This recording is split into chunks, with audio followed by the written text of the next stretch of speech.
vlog Idul Fitri នៅប្រទេសទុរគីនិយាយពេលថាគ្រាន់តែឃើញក្បាលវីដេអូមកដឹងបាត់ទៅហើយថាពួកខ្ញុំទៅសល់ហើយក៏ទៅធ្វើអង្គមនៅវិហារអត់តាន់ទេដោយសារតែគ្នាច្រើនបន្ទប់ទឹកមានតែមួយហើយម្ដងម្នាក់ល្មមហើយមេឃភ្លៀងទៀតទៅប្រហើយរយៈនៅឆ្នាំនេះរៀងរករាក់ខ្លាំងដោយសារតែមេឃភ្លៀងឡើង2ថ្ងៃជាប់គ្នាហ្មងណាតែជិះតាក់ស៊ីហើយក៏អត់តាន់ទៀតតែណាមកណាគ្នា6 7នាក់និយាយថាតាក់ស៊ីនឹងចាស់តែឲ្យនៅដែរដោយសារតែឃើញយើងតូចអញ្ចឹងណាអង្គុយលើកផ្លូវគេតិចតួចទៅតាក់ស៊ីនឹងសួរម្ដងម្នាក់មកពីប្រទេសណាអញ្ចឹងណាថាមកពីប្រទេសខ្មែរគាត់ថាអូគាត់ស្គាល់ប្រទេសខ្មែរហើយពួកខ្ញុំសួរវិញថាស្គាល់ប្រទេសខ្មែរតាមរបៀបណាគាត់ថាឃើញព័ត៌មានច្រើនអីចឹងណាហើយគាត់ទំឃើញព័ត៌មានតាក់ទងនឹងសង្គ្រាមជាមួយនឹងប្រទេសលីប៊ីដល់ពេលទៅក៏សួរសុខទុក្ខថាខាងយើងនឹងមិនហើយនៅមានសង្គ្រាមទៀតអត់អីអត់ចឹងយូរទៅគាត់ឆ្ងល់គាត់ចង់ដឹងពីប្រទេសខ្មែរច្រើនមែនទេប៉ុន្តែជិះតាក់ស៊ីដល់10នាទីបាននិយាយគ្នាបានណែនាំគាត់ពីប្រទេសខ្មែរបានច្រើនចឹងណាឥឡូវពួកយើងបានមកដល់សាលាហើយបានជួបមិត្តភក្តិប្រាហើយនិយាយថានេះសិស្សបងខ្ញុំជួលណាមកបង្ហាញម៉ូតអីនេះមកដល់សាលាចំពេល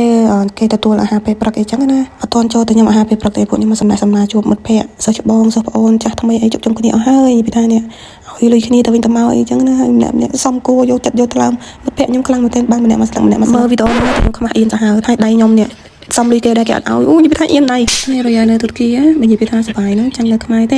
េហើយរហងៃហ្នឹងបានមិត្តភក្តិយកនឹងឯងនិយាយថាប្រឡប់គ្នាឲ្យសប្បាយអីចឹងណាគ្រប់គ្នាគឺនឹកផ្ទះ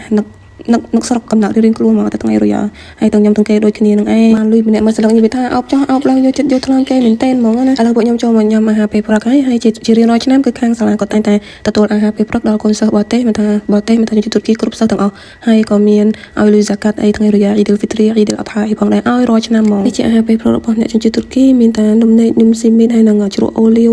cheese ដុំ cheese អីតិចតួចអីចឹងណាសាលាអញ្ជើញមកហៅញ៉ាំអាហារពេលព្រឹកជុំគ្នាមកជុំមានថាម្នាក់ហ្នឹងនៀតចង់មកយកលុយច្រើនជាងហ្មងញ៉ាំអាហារពេលព្រឹកបដាលោកគ្រូអ្នកគ្រូគាត់កំពុងតែនិយាយជូនពរថ្ងៃរយៈ Idul Fitri អីចឹងណាពួកគាត់និយាយរៀងយូរដែរម្ដងម្នាក់10ទីហ្នឹងទាំងយុរងទាំងយុធំយុតូចអីនិយាយមកអស់ហើយពួកខ្ញុំនេះចាំយូរដែរចឹងណាហើយក៏មិត្តភក្តិខ្ញុំក៏តំណាងឲ្យខាងសិស្សបរទេសអីចឹងណាគាត់ឡើងទៅនិយាយជូនពរវិធីបន្ទូលអីដែរហើយនិយាយថាពួកខ្ញុំស្រែកហោពេញនឹងហ្មងនិយាយថា best friend អីចឹងតំណៅ friend អីចឹងទៅឡើងទៅហើយនិយាយថាគាត់មិត្តភក្តិខ្ញុំម្នាក់នេះជនជាតិឥណ្ឌាហ្នឹងគាត់ក្លាហានជាងគេមកក្រុមខ្ញុំនិយាយថាគាត់ក្លាហានខ្លាំងហ្មងណារឿងអីក៏ដោយគឺគាត់នាំមុខរហូតគាត់ឡើងទៅកម្ពុជារួចហើយគាត់ដើរមកវិញហើយមិត្តភក្តិខ្ញុំថាតាម Zoom ឲ្យបានហើយពួកខ្ញុំអត់ដឹងថាគាត់ត្រូវតែឡើងនិយាយទេរបៀបថាគាត់ក្លាហានអញ្ចឹងនៅវាភ្លាមមកគ្រូមកសួរថាមានតែគេក្លាហានឡើងទៅនិយាយជូនពរតំណាងឲ្យសិស្សបរទេសអត់មានអីមិត្តភក្តិខ្ញុំឡើងទៅហើយមានតែគេដឹងសិស្សតែគណៈថាគេចង់សប្រាប់ពួកខ្ញុំអីចឹងណាមានមិត្តភក្តិមកគ្របហ្នឹងហើយមិនដែលគាត់ទុកសេតអីទេយើងទៅសេតអីមិនតិចគាត់ដាក់អីហើយហ្នឹងហើយបានមកគ្របហ្នឹងគឺជួយឲ្យ team សប្បាយខ្លាំងហើយមួយចរិតគាត់នេះខ្ញុំ dramatic សាហាវហ្មងណាចរិតអញ្ចឹងណាមិនគ្រូក៏ចិត្តតែហៅឡើងទៅនិយាយអញ្ចឹងណាប្រកបអត់សូវអៀនខ្មាស់អីច្រើនទេគាត់ក្លាហានខ្លាំងមែនទែនហើយក៏គ្រូនិយាយជូនពរតទៅទៀតហើយនិយាយថាពួកខ្ញុំចាំយូរមែនទែនដោយសារតែឲ្យតែរយៈនៅទុរគីគឺពួកខ្ញុំត្រូវតែគេហៅទៅហូបញ៉ាំអាហារពេលព្រឹកច្រើនកន្លែងមែនទែនទៅកន្លែងទី1គឺយើងទៅខាងសាលាកន្លែងទី2យើងទៅខាងដុំកន្លែងទី3គឺយើងទៅខាងអាហាររូបករណ៍អញ្ចឹងតែពេលទៅគ្រូក៏ឆាចូលក្នុងក្រុមថាអត់ឃើញពួកខ្ញុំពិសេសបរទេសអញ្ចឹងទាំងក៏ពួកខ្ញុំកំពុងតែជាប់នៅអាហារពេលព្រឹកនៅសាលាអញ្ចឹងណាដោយសារតែគ្រូគាត់និយាយច្រើនដែរហើយនៅមួយឆ្នាំហ្នឹងកូនសិស្សមកសាលាច្រើនមកញ៉ាំអាហារពេលព្រឹកច្រើនហើយមកយកលុយហ្សាកាត់ច្រើនអញ្ចឹងតែពេលនេះទៅមេឃភ្លៀងខ្លាំងផងអីផងពេលថាទៅញ៉ាំអាហារពេលព្រឹកអត់ទាន់ហើយឡើងគ្រូខ្ញុំអន់ចិត្តអីអញ្ចឹងណាទៅឈរតម្រង់ជួឈរចាំយកលុយហ្សាកាត់អីអញ្ចឹងណាហើយក៏តែហៅគ្នាសិស្សខ្មែរគ្នាយើងនឹងថតរូបជុំគ្នាម្នាក់មកប៉ះពីប៉ះហើយលឿនមែនទេដោយសារមេឃភ្លៀងផងល្ងាចផងក៏ពួកខ្ញុំសេរីទៅកន្លែងទៅញ៉ាំអាហារពេលព្រឹកនៅខាងដុំវិញម្ដងហើយទៅខាងដុំក៏អត់តាន់ទៀតបានតែញ៉ាំនំអីតិចតួចអីចឹងណាក៏អត់មានវីដេអូថតដែរឥឡូវយើងមកត្រឡប់ទៅខ